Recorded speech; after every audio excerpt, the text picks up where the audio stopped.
السلام عليكم ورحمة الله وبركاته. هديبا إلهي سبحانه وتعالى هبينك ليلة القدر إلهي وافجيه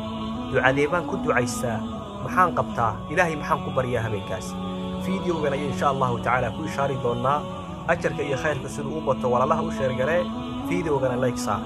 إن شاء الله تعالى ولا ليال إلهي من المركة أمها علينا سبحانه وتعالى بشي رمضان بركة سناد عاف ما ضمن وسو قارسيي طبنكي ودن بيي إن سو قارسيي sidoo Allah inoo soo gaarsiiyay bisha Ramadaan tobanka u dambeeyay inoo soo gaarsiiyay waxaynu Allah weydiisanaynaa in uu habeenka Laylatul Qadr Ilaahayna waafajiyo walaalayaal ummuna Aisha radiyallahu anha Ilaahay raaliha ka noqday ayaa nabiga calayhi salaatu wassalaam weydiisay rasuulkii Ilaahayow bal ka waran hadii habeenka Laylatul Qadr aan haleelo oo aan Ilaahay subhanahu wa ta'ala u waafajiyo maxaan qabtaa habeenka ducadee baan ku ducaystaa wuxuu nabigu calayhi salaatu wassalaam u yiri waxaad ku ducaysataa Aisha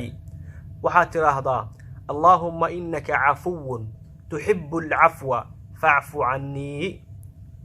هو معنى هذا هي الله وحات هاي مد عفو صاحبه عفو معنى سواء محي لما معنى إلى هذا بيجي هذا مركب ككواد ومحي الإعضاء وإن قفك هذا شيء سيسو سجوا أنكو ويديسن ولبا رالك تهاي معناها لما دوام محي الإزالة والمسح إن شيء قل الزولي أو يعني لمسحه سيد أي يعني عرفته أيو لهذان عافت الريح الآثار يعني دبيش با وحي بابيسي الراتكي بابيسي وحي دعاء يعني تلمام يسا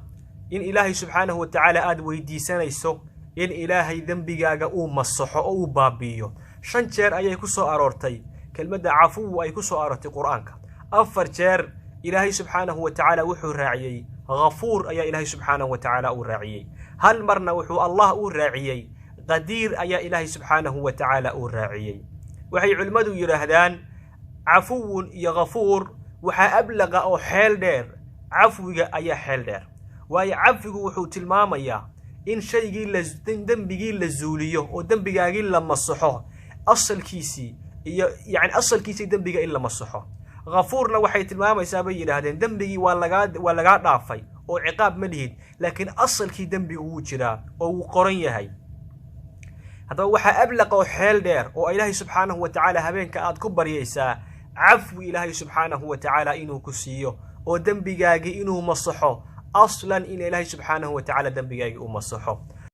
walaalayaal ducadu waxay inoo tilmaamaysaa si kastoo aynu cibaado badan la nimaano si kastoo aynu khayr badan la nimaano ajar badan aynu shaqaysano inaynu markasta nahay adoomo Ilaahi subhanahu wa ta'ala dambi dhaafkiisa u baahan waxa nabigu calayhi salaatu wassalaam ducada ummuna Aisha u baray ay tahay mid tilmaamaysa in dambi dhaaf mar walba aad Ilaahi subhanahu wa ta'ala weydiisato haddaad amal wanaagsan oo fara badan aad qabato hadii khayr badan aad qabato adoonkii bisha Ramadaan soo cibaadeysanay waliba tobanka dambe cibaado badan iyo khayr badan la yimid hadan nabigu calayhi salaatu wassalaam wuxuu leeyahay waxaad Ilaahay ku baridaan ducadan ku bariya oo Ilaahay dambi dhaaf weydiista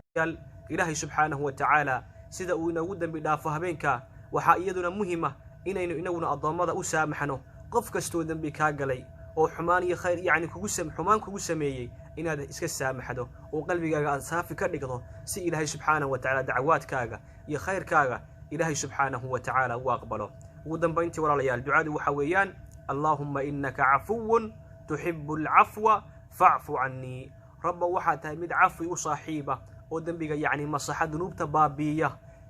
وانا تعشرها ان ذنوبته ربي واد مصحدو ذنوبته اد بابيسو ربي ويد مداف ايات الهي سبحانه وتعالى كبريسا نفتيدا ايان كبراروجنيا ugu horeyn qof kasto yani yaqaanay xasuusin bay u tahay kana qolna barasha ay hada u tahay khayr ilaahi subhanahu wa ta'ala haydisiyo assalamu alaykum wa rahmatullahi